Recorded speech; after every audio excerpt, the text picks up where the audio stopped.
Pressure is the first truth, a constant, crushing embrace from which there is no appeal.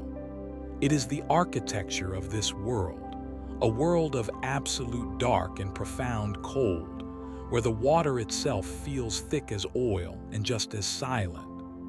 Sunlight is a forgotten myth here, a fever dream from a realm impossibly distant above.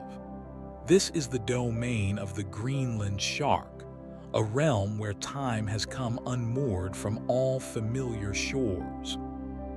The creature moves through the abyssal plains and along the continental slopes of the North Atlantic not with purpose, but with a passive, glacial inevitability.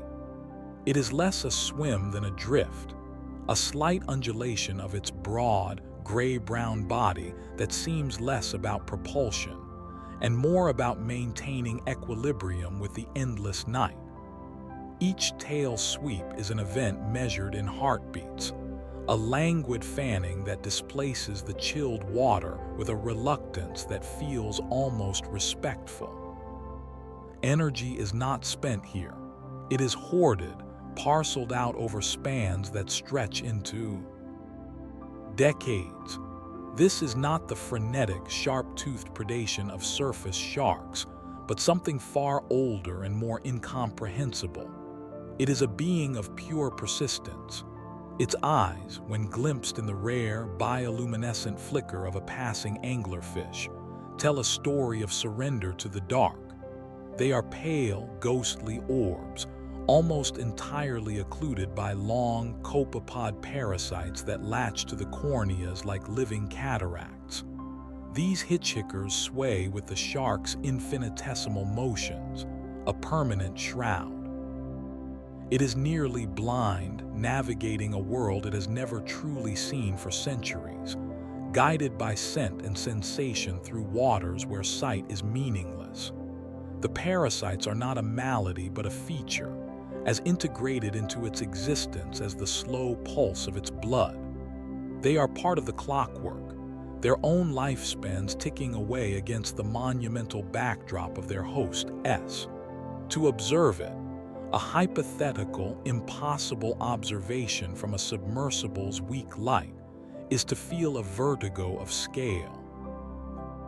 Human mind is built for narratives of action and reaction, for days and seasons, for growth and decay played out in swift, comprehensible acts. This creature dismantles that framework. For it, a decade is a moment, a century is a chapter. Its entire existence is a single, drawn-out breath in the lungs of the deep. It does not hunt so much as intersect, its mouth a slack, passive opening into which fortune may occasionally swim. It is a scavenger of time itself, consuming the long-fallen remnants of whales and the occasional careless seal, its flesh so saturated with trimethylamine oxide to counter the deep's pressure that it is toxic to anything not adapted to its glacial metabolism. The question, then, hanging in the chilled, heavy water, is not one of how, but of why. What is it doing down there for centuries? It is not building, not planning, not learning. It is not, by any metric we recognize, living. It is simply being, with a patience that feels less like an animal trait and more like a geological force.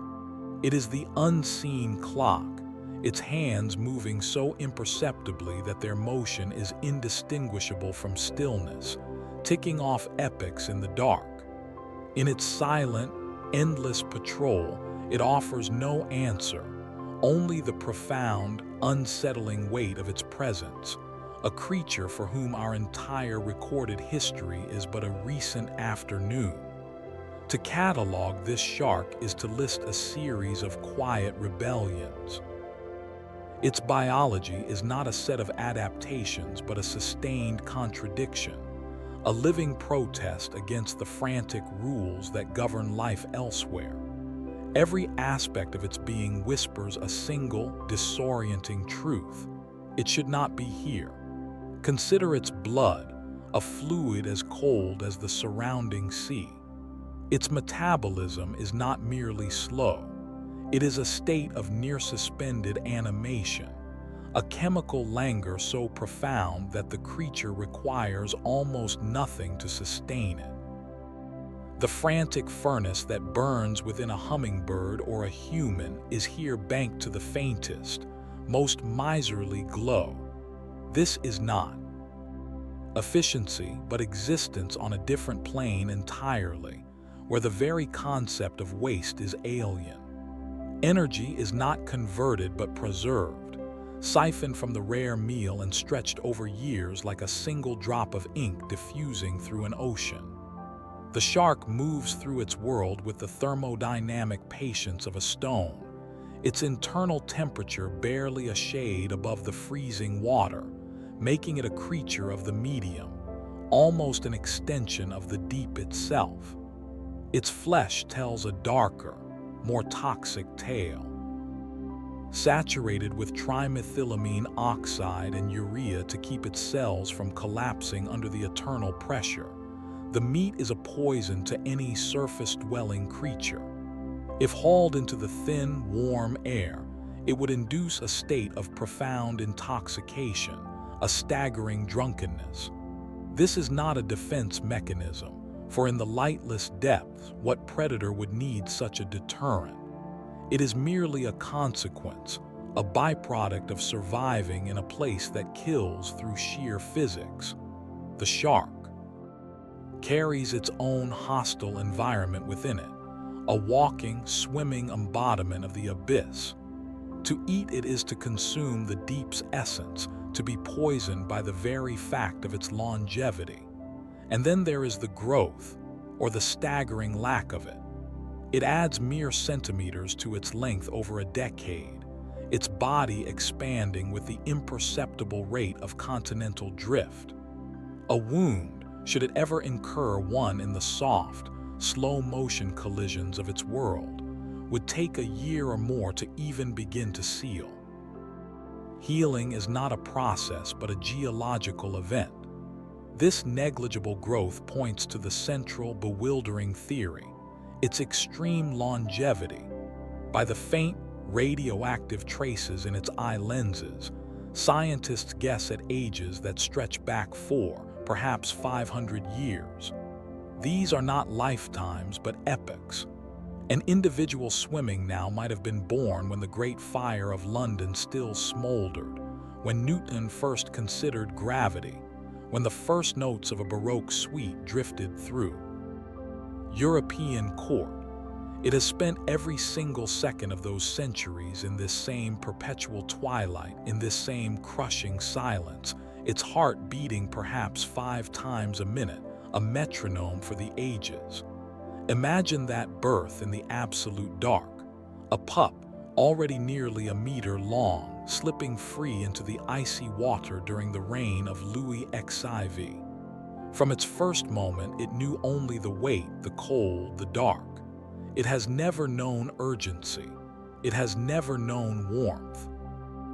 Its entire world has been this single, unvarying pressure. Its mind, if such a word applies to a consciousness stretched so thin, has been shaped by a reality where nothing happens quickly, where change is measured in the slow accumulation of sediment on the seafloor.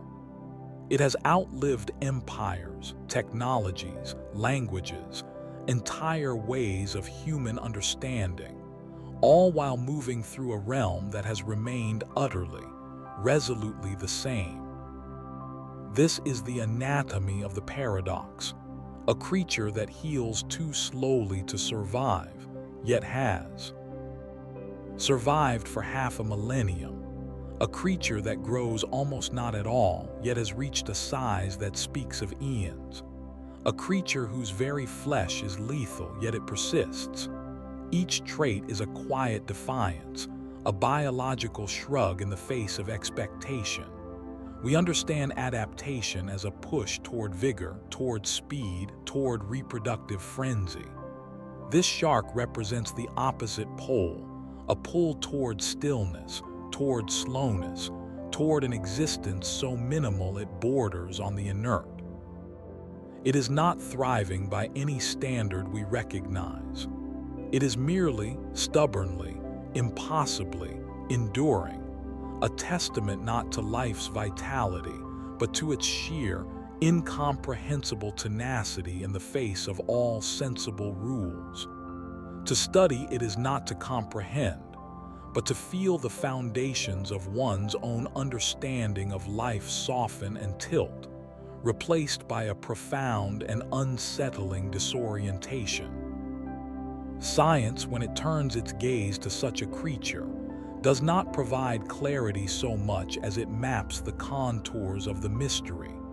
Researchers speak in the careful, hedging language of estimations and models. The age ranges they propose are not facts but probabilities, windows of centuries. The metabolic rates are inferred, not observed. The purpose of its staggering longevity is a blank space on the page. The leading theories, that its slow-motion existence is a strategy for outweighting scarcity, or a mere accident of cold chemistry, feel less like explanations and more like translations of the enigma into academic terms. They cite the shark not for answers, but for the depth of its uncertainty.